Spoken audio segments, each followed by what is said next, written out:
Hey, good evening. My name is Michael. This is Jeremy. And we're CWEEDS, Christ's Way of Evangelism and Encouraging Disciples to Service. And we'd like to go ahead and share with you some of our experiences today. Actually, what I'd like to do is, I was just thinking about it just before getting ready to record, and I'd like to share with you an experience that I actually had as a little kid back in North Carolina. We used to live in North Carolina. We had woods that came right up to the back of our yard, okay? And I spent a lot of time as a little kid running through those woods, all right? I love the woods. I love playing around the trees, the creeks, turning over dead logs, looking for salamanders, whatever I could do. It was always a good time for me in the woods. Well, back in the woods, there was a one-room log cabin. And we'd always heard that, a crazy guy lived back in that cabin, some, little hermit that ate kids kind of thing, And anyways, I was down there with some friends one day, and he was walking along a trail not very far from his house. And we had actually gone down there with the intention of trying to make contact, okay? And so I remember we had a dollar bill, us kids, we scrounged together, we got a dollar bill and a Snickers candy bar. And it was, he was an old black man that lived there, and his name was Kiyomi, right? And somehow I got drafted to hand the guy the candy bar and the dollar, and I was afraid, man. I had pictures of this guy grabbing me by the arm and holding me hostage and all that. So I put the candy bar and the dollar bill down on the ground and backed up. And he came and he got them, and I think we just said a couple of words. That was about it. But what that did was that was an open door for me, and I actually, out of us kids that were there, I was the only one that went back and continued contact with that man. And he would make, he'd fry up this bread and pan bread, and we'd sit there and eat that bread inside of his cabin. And he was a nice guy. He didn't bother anybody. But I remember one day I went to visit him, and keep in mind, this was a one-room log cabin in the woods. He did have a gas stove. He had a fireplace. He had, I remember, a wardrobe, a bed. He had a television and a gun. And I went to visit him this one day, and he was telling me somebody had actually broke into his place and stole his television and his gun. And that really stuck with me. I was really thinking, why would somebody do that with somebody who obviously had so little and was minding his own business, And obviously I never really got a good answer on why somebody would do that. But what that made me think about today was how, there are these people who are kind of like marginalized. They're on the side of, on the outskirts of society, and people often don't treat them with the respect and dignity that we otherwise treat one another. And it's sad that happens. And I don't really know what a solution is as far as some kind of grand scale, but I know that definitely we did not see our Savior Jesus treating people like that. It didn't matter what their position was in life, high or low, rich or poor, sober or not sober, it didn't matter. Jesus always had a way of treating people with the dignity that he gave, that he intended people to have as human beings. Human beings created in his own image, and he always kept that in the forefront of his mind. And that's something that I always try to do too, because honestly, sometimes I come down here and there's some nasty ones. I don't want to shake their hand. I don't want to spend the time to talk with them because they're gross, but that's not Christ-like. And our desire when we're down here is to always have that be first and foremost of treating people in a Christ-like manner. So I guess that'll be my message for today. I did have some experiences, but maybe I'll share them for some other time and hand it over to Jeremy here. Kind of verse that comes to my mind when you say that is, the verse that talks about the first will be last and the last will be first, Yep. And that's kind of, we need to put other people before ourselves.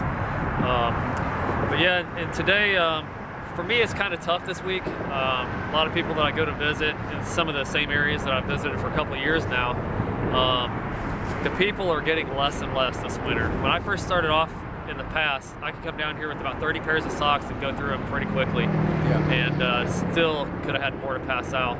And it seems to be getting less. I don't know if things are still transient or what the case. Usually it starts settling down and people that are going to be in the cold will just stay here. And you know, one of the things that Jesus did is he got to know people before he would share the word with them and things like that. He would make contacts and become friends with them. And you know, so one of the first things, you don't want to really walk up to somebody and just throw the Bible at them in their face when they don't know anything about you and you don't know anything about them. And so it's kind of a tough day for me. Down at KCRM, I mean, the faces are changing weekly. I got my couple of contacts that you know, that always talk with and things like that. But other than that, it's changing so much right now that I'm not recognizing faces and I don't remember names because I don't know the people. And so prayers that you know, that we can make some contacts with new people, people that don't know the Lord and are receptive and willing to get to know Him.